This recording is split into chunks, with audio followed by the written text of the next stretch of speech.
Hey, sports fans, Larry Eder here, your favorite podcast, Socialing the Distance. Today we have a real treat. Jack Fleming, CEO of the Boston Marathon. Jack has been with the Boston Marathon for close to 1,000 years, although he doesn't look like it. Jack, it's great to see you. Larry, thank you. It's really an honor to be speaking with you shortly after this past year's race. I feel like you're as much of a institution at Boston and in the Boston Marathon as anyone in an event that regards history and heritage as we do. I know you do as well. Yeah. This year was really special, and you brought that up, and I want to start there. We've gone through a pandemic, and yes, you had Boston in the fall, but it was Boston, but it's not Boston in my mind unless it's on Patriots Day. And I know people were so happy for it to come back in the fall, and you did a wonderful thing for the sport, but the event this year was tremendous. Why was it so special? Well, thanks for that recognition of what really the city and the entire community decided was, okay, we're ready to do this in short order after a race of some size, 18,000 finishers back in October, which was out of cycle.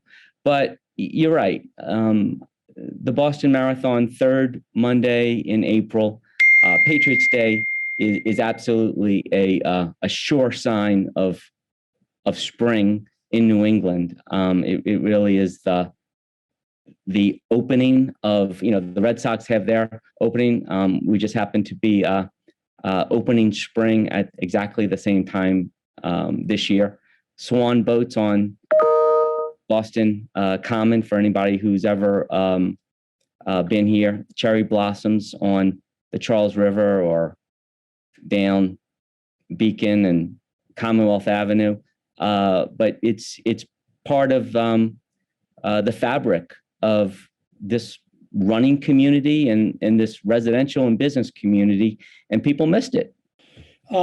Your start running was in grade school at Christian Brothers, and then at that fine institution, Jesuit High School in New Orleans. Did you run cross country and track? I did. I am probably have a quite ordinary path or past with regard to coming up in the sport. Feel really fortunate that at Christian Brothers, which is right in the center of City Park. For those who have been there, it's not too far from a big stadium, which actually hosted the 92 trials, track and field trials, yeah, and some big races like Credit City Classic still finished there.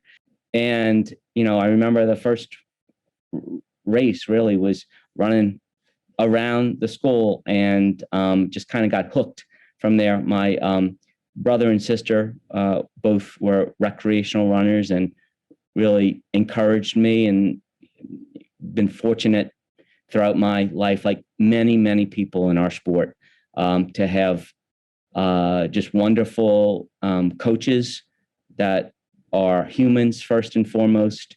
And okay, if they know a little bit something about performance running and technical and training, I know you do, Larry. I read your postings on the blog. But at that level, I think what you really need is encouragement and support. We all need it, even to this day, obviously, but that goes a long way.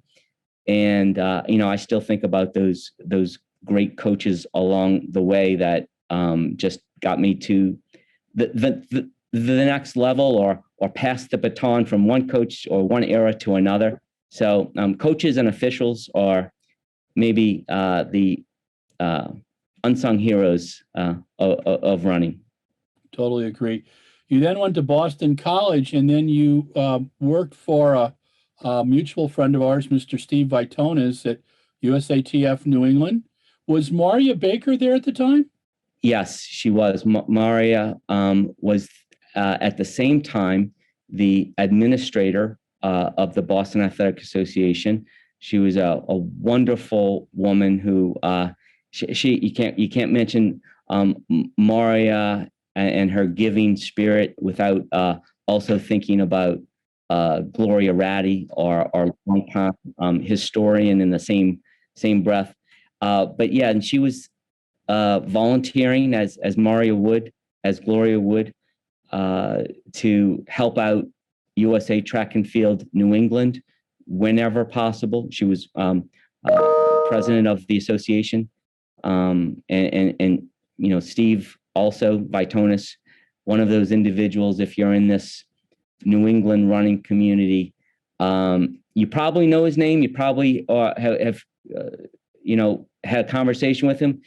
If you don't know his name, or if you can't remember having a conversation with him, you certainly would recognize him by his face, because he's everywhere. You can't not go to an event over the last 40, 50 years and not see Steve working. You know, he's a worker bee, and he just that Yankee positive can-do attitude, and whether it be registering people or officiating or refereeing, organizing, breaking down. So got off to a really good start with some people that are you know, dyed in the wool and really want to help the sport. How did you get involved with the Boston Athletic Association? What was your first? Were you a volunteer? If you indulge me for a moment, I'll tell a story of. I think I was definitely in high school, and I remember getting my wisdom teeth out, and you know, they're not going to do that on a weekend. They're going to do that on a weekday. So I remember going home, and you couldn't go back to school, or couldn't go to school that day, right? So sitting on the couch, and I remember putting on this station on cable, 4 letters, never heard of it before, ESPN, and flipping through, you know, the SOAR, and see a running event. What's this? Boston Marathon on a Monday? Oh my gosh. Seeing Rob DiCostella and Ingrid Christensen coming across the line. And I mean, that really had an impact. You know, there were other things, of course, that drew me to this area of the country, but that may have been my first exposure. Of course, Runner's World, The Runner, and magazines, you know, had all devoted so much space to the race, but to see it live on television in that way, I mean, the power of a live delivery, and of course now streaming, is very impactful. And you know, young or old, seeing something live, and obviously, the great thing about sports is you have to watch it, and you don't know what's going to happen. But that was a magnificent moment in my memory. And then up here, went to school right on Boston College, right. Happened to live either right on the course or right along the course for my college years. So it was just eagerly anticipated, and was fortunate that Steve and Michael Peroni wanted me to have some exposure to something larger than what they were working on at that particular month or that particular time. So they lent me over to feel like a soccer player. They lent me over to the Boston Athletic Association, where Guy Morse and Maria really took me in, and Gloria as well, and made me feel right at home. So I'm forever appreciative and thankful for their kindness. You came in at the time that Boston was at a crossroads, because in '86, that's when it was the first professional race, and Mr. D'Alessandro, who was quite the character, then CEO of John Hancock. I quoted him, and he told me I was correct, that he said for $3 million, he owned the city of Boston for a day. And then I got to go into his office and look at all his PR guy showed me, it was like 7,500 clippings, and that's what it was about for them. All the newspapers around the world that had different clippings on the Boston Marathon. And it was fascinating to watch that time period. You got to work for Guy, who, was such a stalwart for Boston. And you were mentioning something in a note you and I shared. Peter Moore died earlier this week. And for people that don't understand Peter Moore, this man was an icon. He and the late Rob Strausser saved Adidas in America. And in 1991, 92, when they did the equipment, which I still think is the best advertising ever done for running, it was brilliant. But I did not know what you told me, that he was the one who came up with the jacket, because I have seen your jacket in as many countries as I've been in, buddy, and that's 72. And I mean, I see it everywhere. And Yeah. It makes me feel at home, when I see a Boston jacket. Yeah. Oh, yeah. If again, you're bringing up a lot of great memories. If you would, I can give maybe a little bit of an insider's view as to that phenomenon. But in fact, when I knew I was going to be talking to you, and maybe really in tribute to Peter, I pulled out one of them. Yes. So, wow. Yep.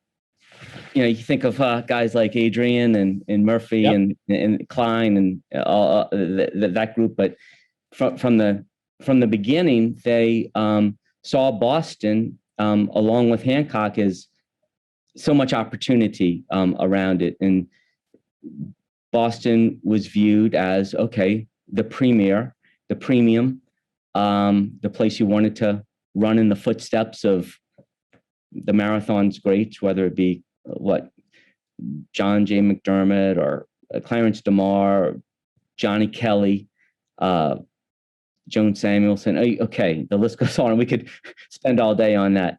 But when they were, Adidas was transforming itself in the early 90s. They were looking for the right moment in time to launch their new line that we didn't know anything about.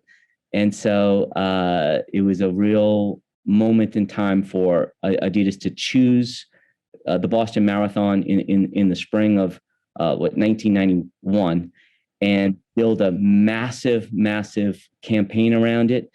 And then as part of this, they wanted to flood the volunteers with color.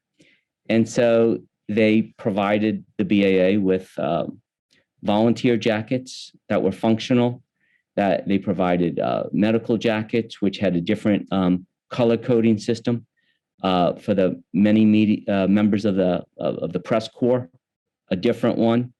And so there were a lot of these jackets were really promotional. And then to complement that, there was a retail version of it that was intentionally created in very small number, short supply. And I didn't think I was going to be telling the story, but I'll continue. So I remember volunteering, working that year as an intern, And we were, it was like amazing. Like these really realized at that time. And I didn't know Peter Moore at that, during that period of time. I only came to know their names later, but their vision for what this could possibly be, and to create this excitement around it. And there was just like this frenzy, because nobody'd ever seen the color before. And what is it? Okay, Adidas is back and running. Okay, this infusion. And so I remember working all weekend, and I was BAA said, okay, Jack, why don't you go see some sunlight, see the end of the race? So I walked out to the finish line, and I had one of the volunteer jackets on. And remember, this retail jacket was in short supply. It sold out immediately. I think the number was 1,500. It was a very low number that was produced, and it went like hotcakes. And it was in the afternoon, and I don't know, maybe about 5 o'clock when the race started at 12.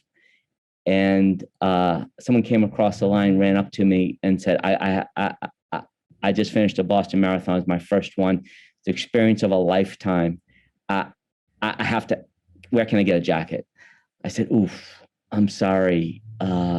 It's only for volunteers. And, there were some available, but they're sold out. And he said, well, how about I buy yours? And I said, well, it's really not for sale. I really like it. He said, well, how about 100? And I'm a college student. So I said, no, I really, no, this is a memento. So how about 200? I said, well, no. Very generous, but no. He said, how about 300? I said, I said, it's really not for sale, but thank you very much. That's a true story.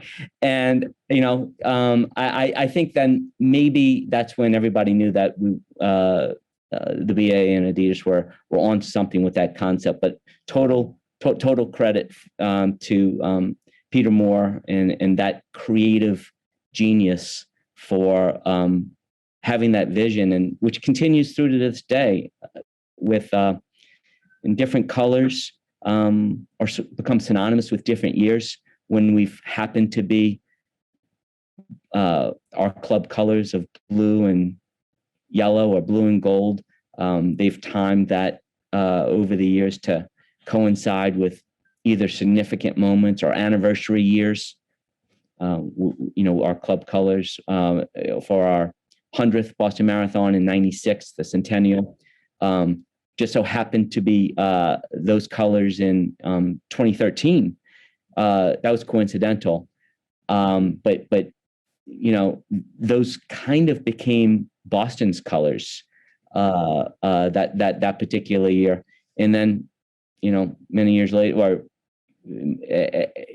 after that, we just celebrated our 125th in a different kind of race back in the fall. So yeah, it's pretty cool. I used to fly into Boston a lot in my previous position, and I recall grabbing dinner with a very happy Guy Morse one evening. He and Adrian had spent the day finalizing an extension on the Boston contract. And I've always been fascinated about Adidas and Boston. I think Adrian got it from the beginning. And any of us who know Adrian Leak, he was a very fine runner, but he's also a fierce competitor, and he protected things. And there were other brands that obviously were looking at Boston. I don't think anybody got it like Adidas has, at least in our time. And I think it continues to grow. It's just an amazing event. And I've gone to every marathon major but Tokyo. And while I see enthusiasm at them, even at London, the expo at Boston is something that has to be seen and experienced. A former Nike president told me one time that he saw it as a third world bazaar. And I laughed and I said, well, if you consider a bazaar being shoes for $175 here in shorts for $4, because, serious runners will spend gobs on running shoes and on a jacket that they're going to wear forever, but they're going to spend $4 on a pair of running shorts if it works, And it's just that interesting combination. And Boston's always been able to do that. How do you protect the integrity of the Boston Marathon? Because that's what I see BAA doing. Am I getting that right? Thank you. If that is a common belief, it's certainly something that the BAA strives to hold dear. But we think of the many stakeholders that share in the ownership. Yes, the BAA is ultimately responsible, but if we think of the participants, runners, para athletics, volunteers, the cities, public safety, sponsors, up in 26.2 miles, everybody is contributing to the success of this race. Everyone's buying into it, right? Everyone's able to participate. I think that was really maybe at some point along the line when the numbers got larger and the popularity of the race, whether it be the second or third, I lose count, what number, running boom, the being able to fundraise for charity, which is of course somewhat dependent upon the demand because of the qualifying nature. So it all kind of feeds and works together.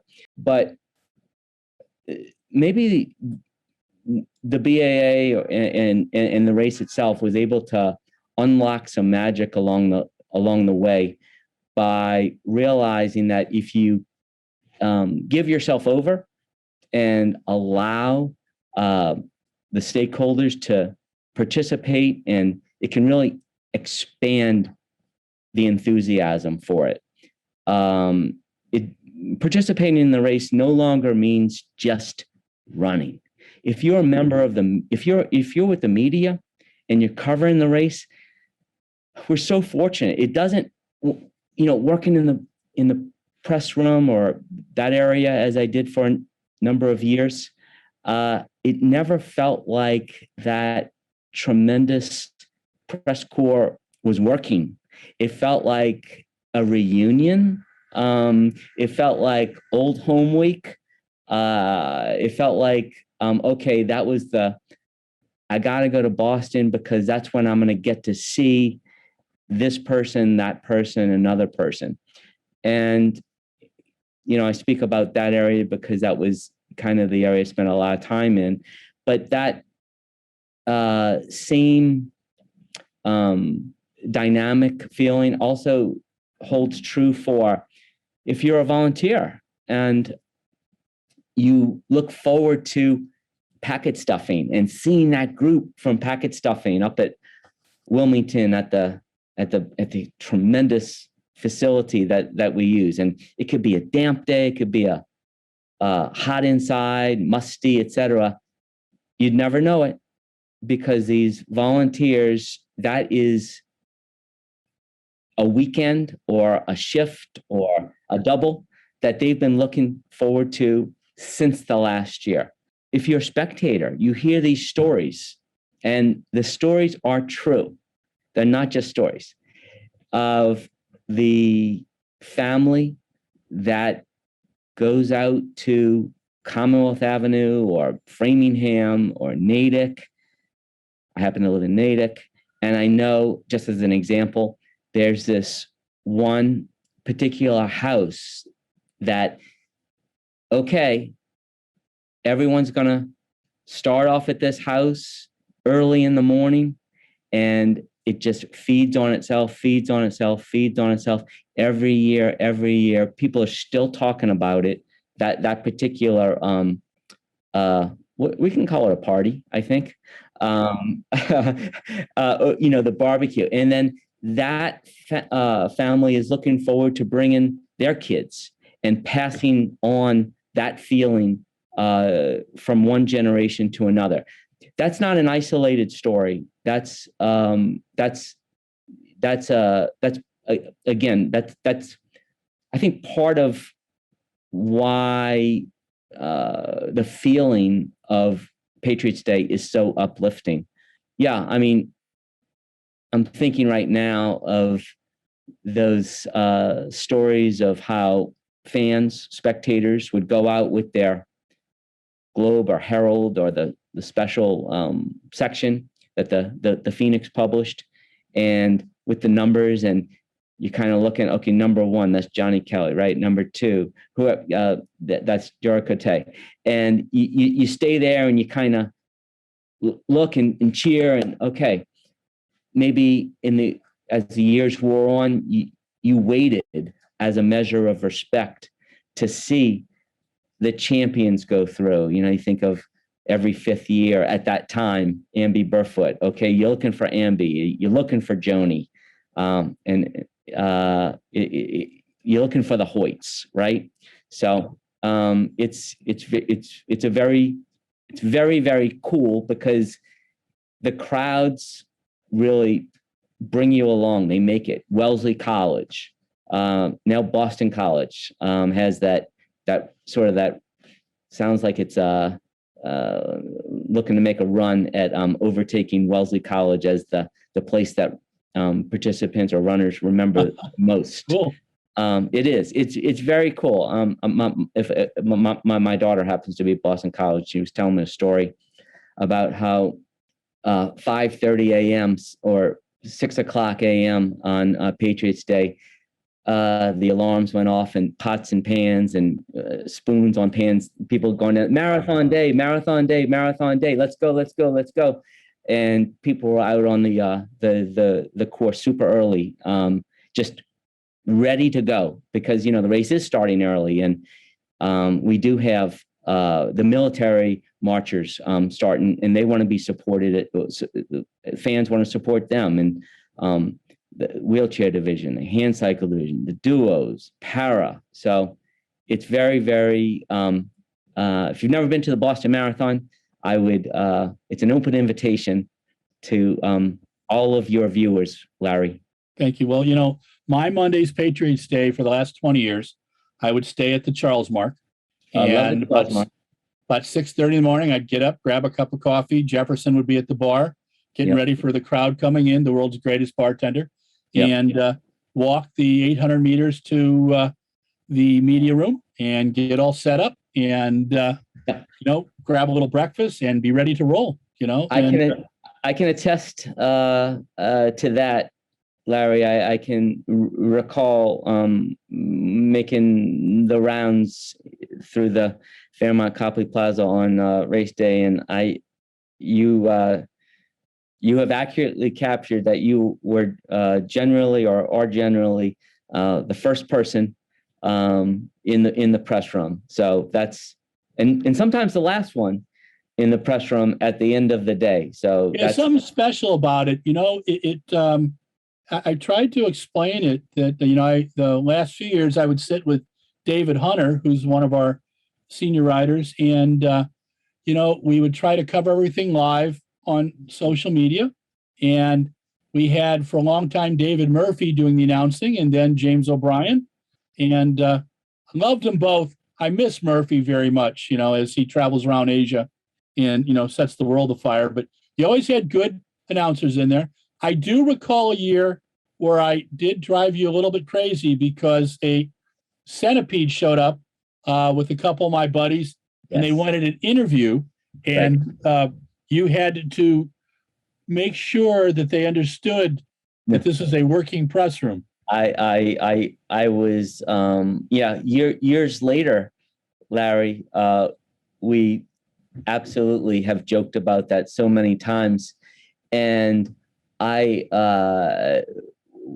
have to now, maybe for the first time, admit that I was wrong and didn't.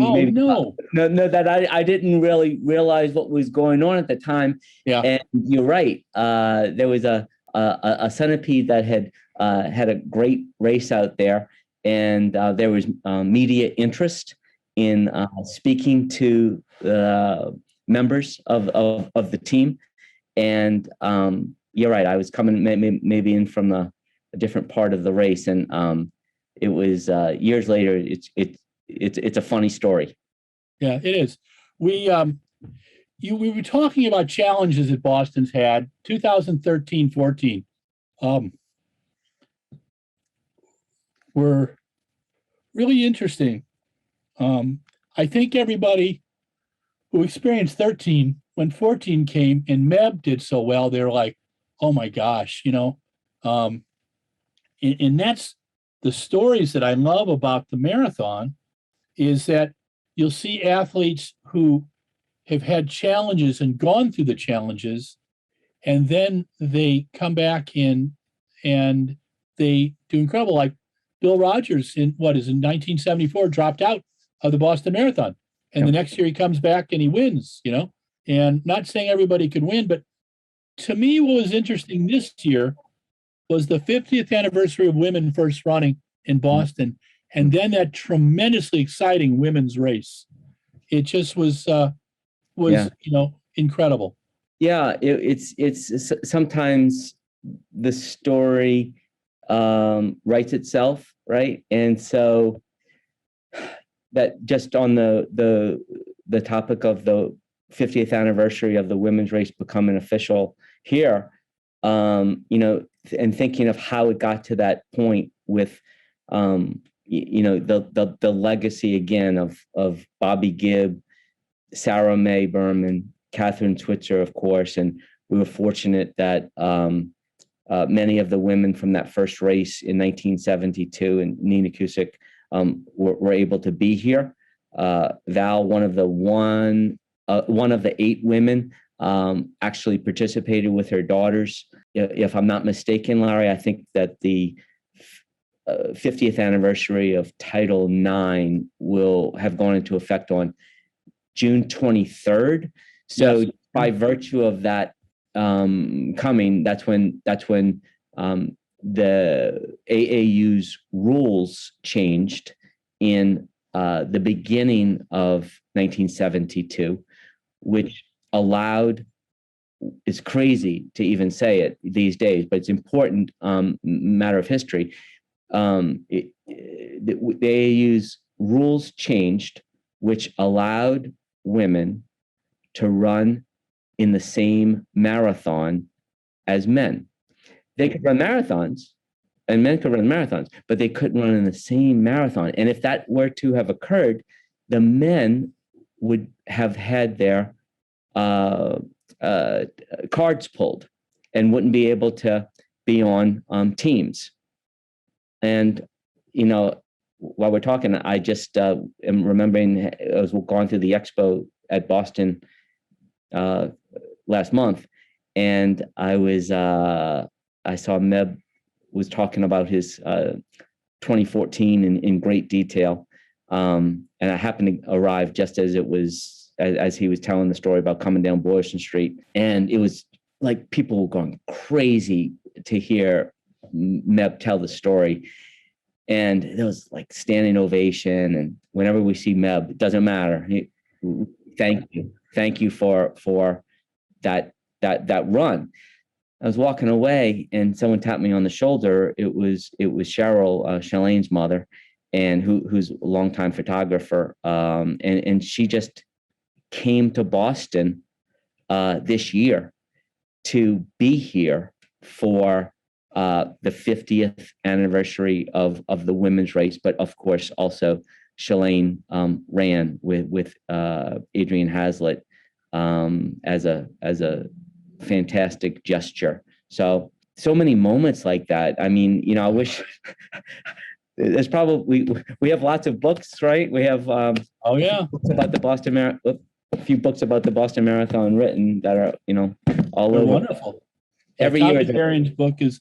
No, I think that there's so much. You guys do the amazing job of. You showed respect for what happened in 2013, but you had to move on from it. And I just recall Tom Grilk very delicately managing that, and that was I was really curious about how you were going to approach it. And it wasn't that it wasn't showing, you had to show respect, You had to give people the time to grieve, but you also had to help people move on. And so you're in a place where you're making these judgment calls. And I know, knowing you and the people around you, you take that extremely seriously. And, I've been I ran Boston in 86. Oh, I didn't know that. Yeah, I was hoping to run 240, worked at the Runner's World booth for 3 days and ran PBs through 15 miles and then ended up doing about 322. It was that survival walk, but it was a great experience. Yeah, and I got to hang out with Rob DiCostello. I trained with him in '84 as he was getting ready for LA. I got to hang along on a few runs with him, but just meeting people and seeing the drama behind everything, and seeing the race. It is the week that the industry gets together. You guys have made an event that is like no other. A lot of people go to London, lots of people go to New York, lots of people go to Chicago, and I used to hit all of them. But Boston is the place you have to be, and it's for the brands. And now, what do you think of these bespoke stores, the outdoor stores that go down Boylston? Do you check those out? Do you get a chance to at all? You know how they're doing stuff outside of the convention hall, or? I do. A couple of things. Just going back a second, I'm reflecting on your comment about Tom Groke, our CEO, and in 2013, and his steady hand into 2014, and leadership, along with not only our president Joanne Flaminio, but our board. I think now that we're coming up on 10 years since 2013, just there, again, really steady management, leadership, making sure that everybody was okay.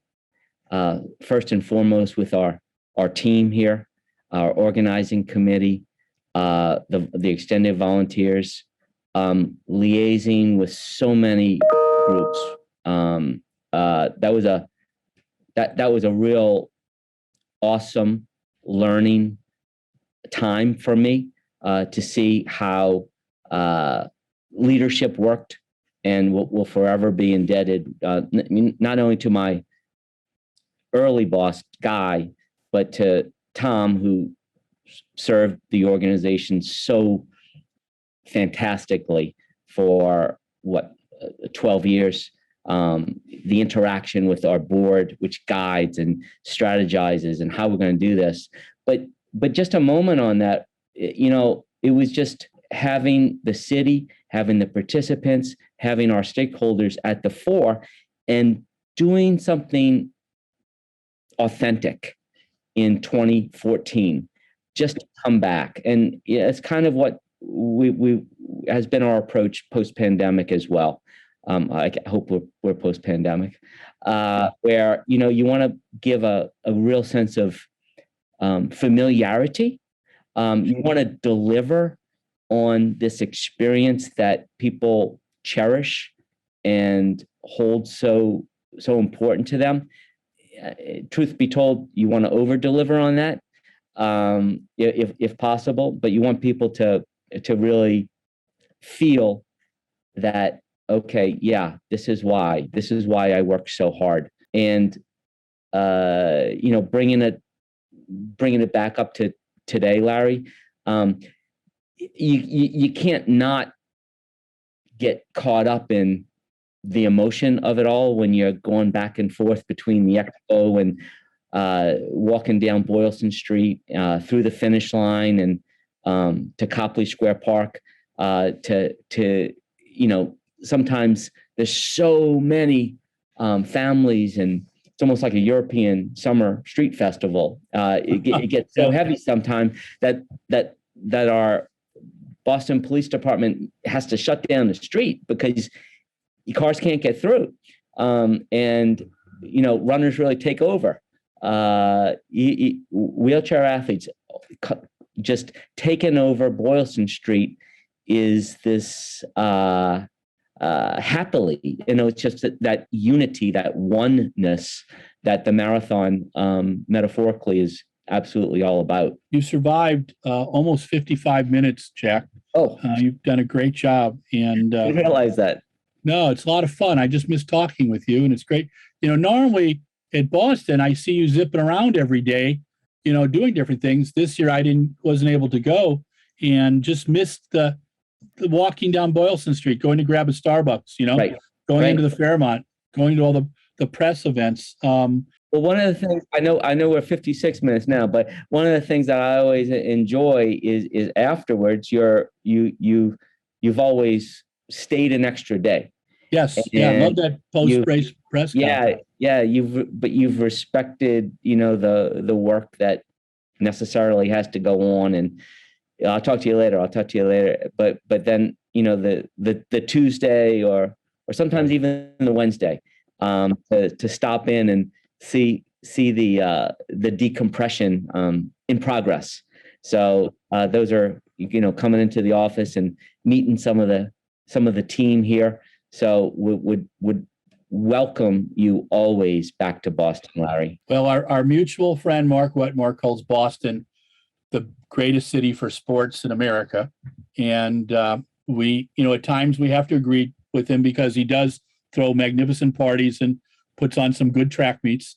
Mark's one of those people that knows how to.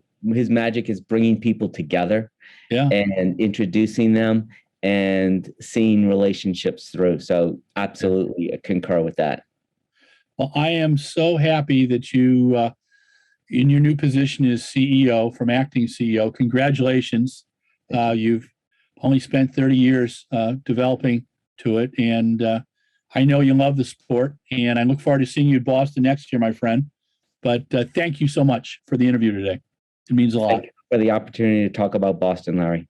Cool. This is Larry Eder with RunBlogRun. This is your favorite program, Socialing the Distance. Today we had Jack Fleming, CEO of the Boston Marathon. Stay safe, run, jump, and throw today. Tell someone you love them, and peace out. Thanks a lot. Jack, thank you. Thank you, Larry. Well, hello, sports fans. Larry Eder here. Your favorite podcast, Socialing the Distance. And man, we had a treat this week. Jack Fleming, new CEO at the Boston Marathon. He has been the acting CEO, and he's been around Boston for nearly 3 decades. He came from New Orleans, went to Jesuit High School in New Orleans and Christian Brothers School in the center of New Orleans, and then off to Boston College. He was an intern for the incredible Steve Vitonis, a former 50K race walker and a man who, every time I'm in Boston and I need a 2-hour walk on Sundays, which we did for many years, he would take me to little-known Boston historical sites like where Pavo Nurmi ran at Boston College and where the old, I guess, baseball stadium was, but just kind of fun places. And we'd have a blast, and I'd take him out for breakfast. But poor Jack, early in his career, was distributing some of my magazines, then American Athletics and Cal Track and Running News and New England Exchange at various meets and USATF events. And I think that's how I met Jack some 30 plus years ago. He began doing some work for Guy Morse, who was the first executive director of the BAA after the race went professional, after the Boston Marathon went professional in 1986. And I think from the early 1990s, I've seen Jack every year at the Boston Marathon. It's great to see someone who's come up through the ranks and who really cares for the sport at the helm of what I see as the most important marathon in the world, the Boston Marathon. It's where it all really, in terms of modern history, all began. And since 1897, in 2000 or 1918, it was a military relay, but that's the every other year up until the pandemic when it became virtual. And thank God this year on the third Monday in April, Patriots Day in the state of Massachusetts, the 126th Boston Marathon was held. And I watched it via Peacock TV with wonderful announcing, and then watched the broadcast without announcing. It was a tremendous day and a tremendous event, but it's not like being there. And I would see Jack every day during the week before Boston had an event, and he would come through the media area, which is one of the busiest media areas for a one-day event of anything in the country. If you haven't worked the Boston Marathon as a media person, you're not a sports journalist. It's tremendous. Next to the Super Bowl, it has the most single-day number of media people and outlets coming to view it. That's how important Boston is. And Jack is, as the CEO of the BAA, his job is to protect and build and encourage people to participate in the Boston Marathon. They have the BAA Running Club. They have the team, performance team there as well. They're doing a lot of great things for running in the Boston area. And Jack is just one of those incredibly warm and good and caring people that are in our sport. And I'm really happy to see him as Tom Grilk is retired, and as I was when Guy retired, Guy Morris and Tom Grilk took over. So it's a real kind of changing of hands of the baton, but the BAA is in great hands. We also talked about the late Peter Moore and his involvement with Robert Strausser in really bringing Adidas America back from the brink and really putting energy back into Adidas Global with the Adidas equipment line and the importance of the jacket at the Boston Marathon. I challenge you, any country that you go to and you travel, it'll be hard not to see a Boston Marathon jacket. That's how many people have run Boston now. That's how important it is to the runners besides their medal. It's a tough course. I ran it in 1986. I can still remember it. It was, I wish I'd learned or known a little bit more before I did it. But it was a great experience. And I encourage as many people as Jack did today. If you want to come and see the Boston Marathon, if you want to come and run the Boston Marathon, well, you got to get in shape and qualify for it. But it's one of those life-changing experiences. And we are most grateful to Jack Fleming for taking the time today. I think it was about 58 minutes that we chatted. We were trying to do 40. Thanks to Mike Deering, our creative and production manager with the Shoe Addicts, who handle our podcast exclusively. And thank you to you, our viewers.